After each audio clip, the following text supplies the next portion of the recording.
I pozdrav svim ljudi, moje menice vi dobro što novi klip. Danas ćemo raditi unboxing i recenziju bežičnih slušalica Xiaomi Mi 2 Basic. I hajdemo da počnemo. Ovo je kutija. Hajdemo otvoriti kutiju, vidimo što se sve nalazi unutra.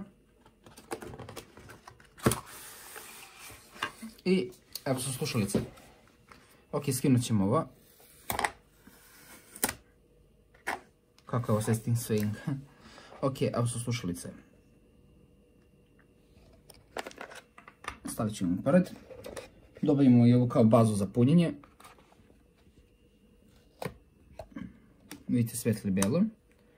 Naravno Xiaomi. Ovdje imamo punjač. Odnosno kabel, punjač se ne dobije. USB-C na USB-A. Odnosno USB-A na USB-C. I to je to. I ok, stavit ćemo ovo sa strane. O, pusta, ko to još koristi? Bože. Ništa, ovo su slušalice. Ovdje vam je indikator, vidite, bele boje sa strane. Ovdje imate mikrofon. I ovdje se puni preko ovih dva kontakta. Može se koristiti 5 sati, to jest 5 sati traje baterija slušalica, a 20 sati traje kućišta. Dakle, da kad vidite, stavite ovdje, ovako, to se odmah samo ima magnet, vidite, to je jako isto zanimljivo, i ovako se to stavi, i vidite da ne može da ispadne, zašto ima magnet. I kao što vidite, samo kućište puni slušalice, evo trepće bela sjeličica. Ok, kada vam se istroši slučajno ova baza, odnosno kućište, imate USB-C i stavite na punjač i uključite to tu i to vam se puni. I evo nas na telefonu, sada ću vam pokazati kako se povezuju. Ok, kada skinete, odnosno otklopite ovaj deo, izvadite slušalice i odmah se one povezuju na Bluetooth. Kao što vidite, evo čuo se zvuk. Svetli. Ok, sada isprobavamo slušalice. Povezali smo se na muziku, mislim na pesmu.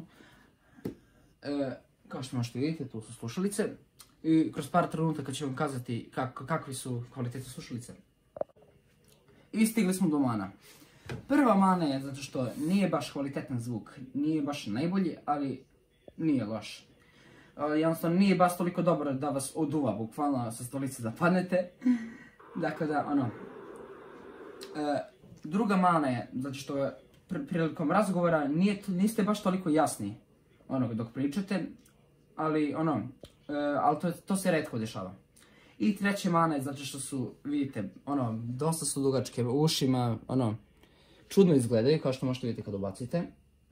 Ali pokušavaju da imitiraju Apple-ove, vidite, ali nije to to. I evo su prednosti. Prva prednost je zato što su dosta jeftine, odnosno na ostalih slušalica bežičnih. Ovo su jako povoljne i jako su dobre za ovu cijenu, odnosno 5000 dinara.